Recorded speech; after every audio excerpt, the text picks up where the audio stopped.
al 586 antes de Cristo. Yo les pido, por favor, todo estudiante de la Biblia tiene que saber que todas las fechas en Biblia son aproximadas, hermanos.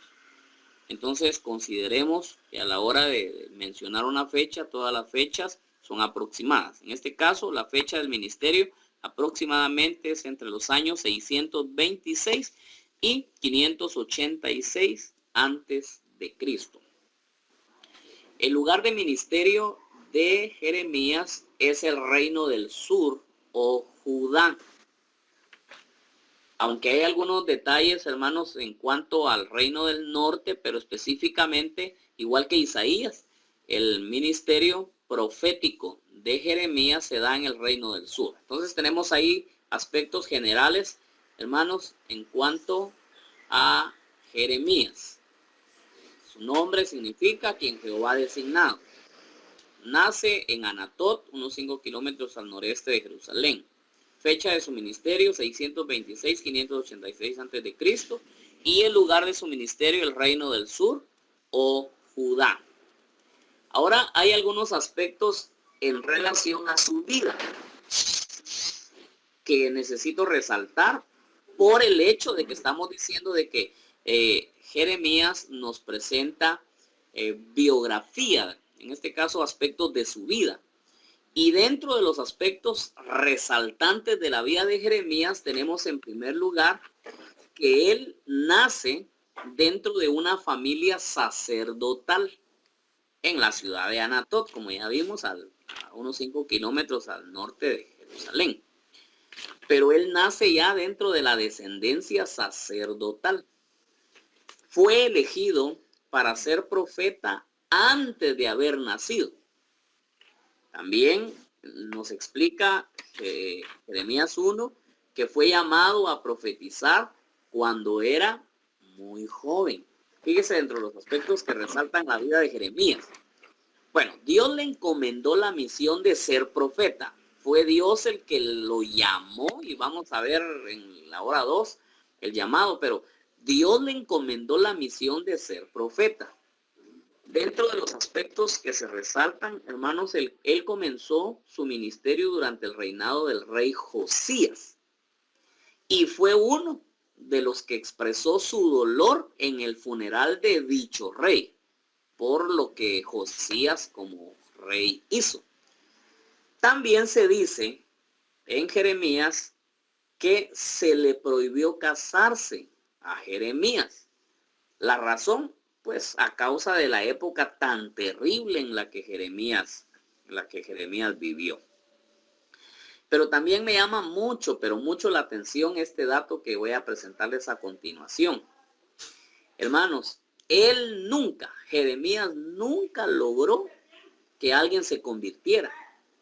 Fíjese, fue rechazado por su pueblo, fue odiado, fue golpeado, colocado en el cepo, fue puesto en la cárcel y acusado de ser traidor. Imagínense todo lo que Jeremías tuvo que pasar.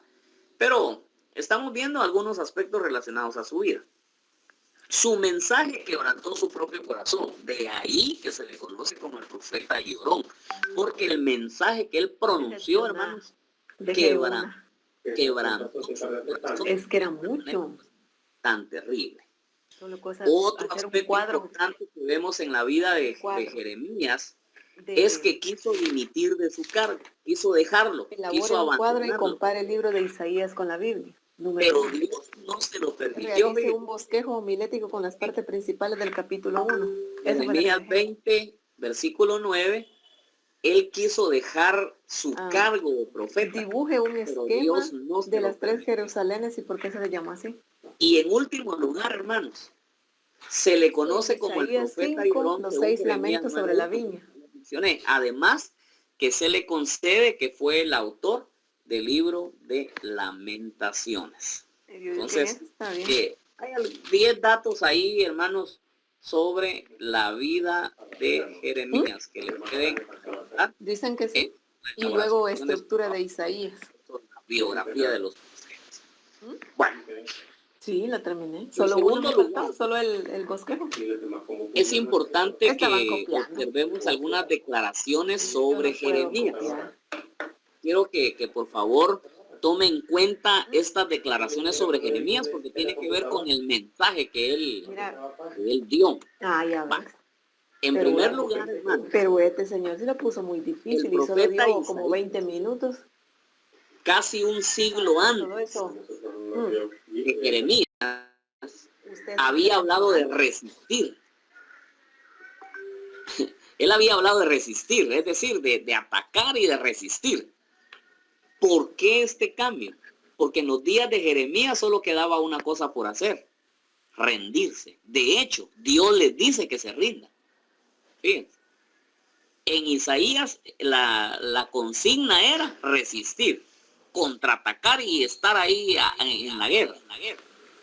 Pero en los días de Jeremías solo quedaba una cosa por hacer y era rendirse. Hermanos, hay otro aspecto ahí importante que es importante analizar, y es que se menciona la palabra reincidir. Y fue la característica del mensaje de Jeremías porque aparece 13 veces esa palabra, la palabra reincidir. De hecho, Israel, hermanos, y especialmente Judá, reincidían en caer en la misma falta, en el mismo pecado, como lo vimos en Isaías capítulo 1. Jeremías capítulo 1 no es la excepción. Nuevamente se observa la actitud del pueblo y se observa que reincidieron una y otra vez. Por eso la palabra reincidir fue la característica del mensaje de Jeremías. Observe que aparece 13 veces. Fue una palabra, la palabra reincidir, fue una palabra usada solo 4 veces en el Antiguo Testamento. Una vez en el libro de Proverbios y 3 veces en el de Oseas. Pero acá en Jeremías, ¿cuántas veces aparece? 13 veces. 13 veces aparece la palabra reincidir. El nombre propio que predomina en el libro de Jeremías es Babilonia. Es importante notar que aparece 164 veces. Imagínense. 164 veces aparece el nombre Babilonia, de manera que es el nombre propio que predomina el libro, Babilonia. Tenemos que considerar que Isaías presenta al imperio dominante a Siria, pero ya acá entra en escena Babilonia, porque Jeremías, hermanos, vivió en carne propia el cautiverio, el momento cuando Babilonia llega y ataca a Jerusalén. Y él fue parte entonces de ese proceso del cautiverio de los judíos de Judá, del reino del sur, de Jerusalén a Babilonia.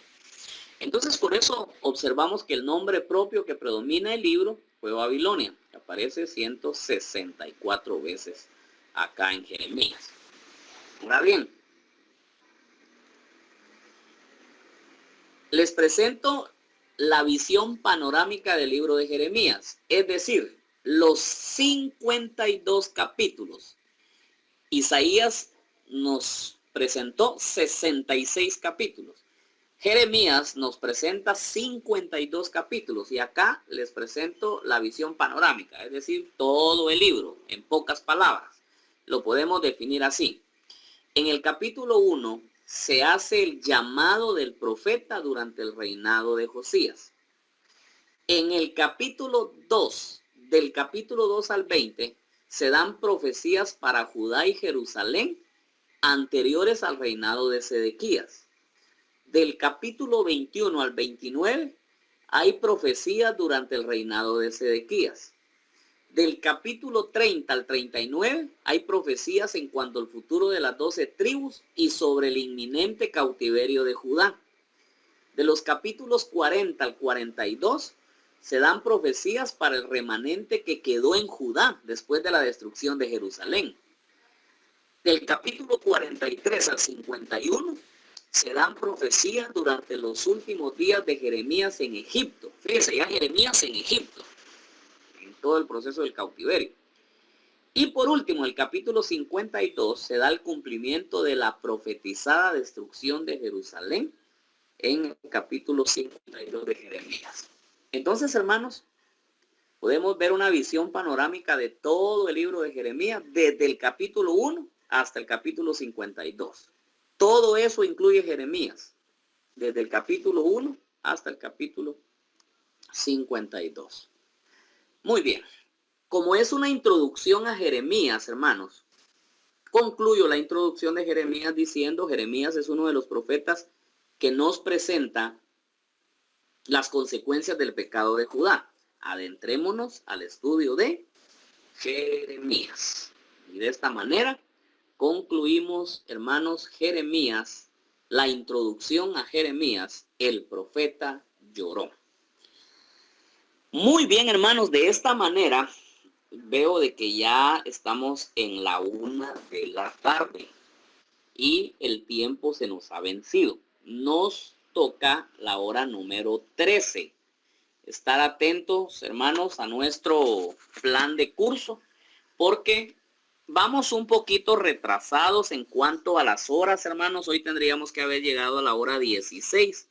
Pero en los siguientes sábados vamos a emparejarnos, vamos a tratar de hacer un resumen de todo lo que tengo que presentarles de Jeremías y Ezequiel. Me interesa que vayamos viendo lo más relevante de cada libro, porque es para nuestro aprendizaje y es nuestro deber hacerlo. Hermanos, que Dios les bendiga, nos vamos a quedar acá. No sé si tienen alguna pregunta.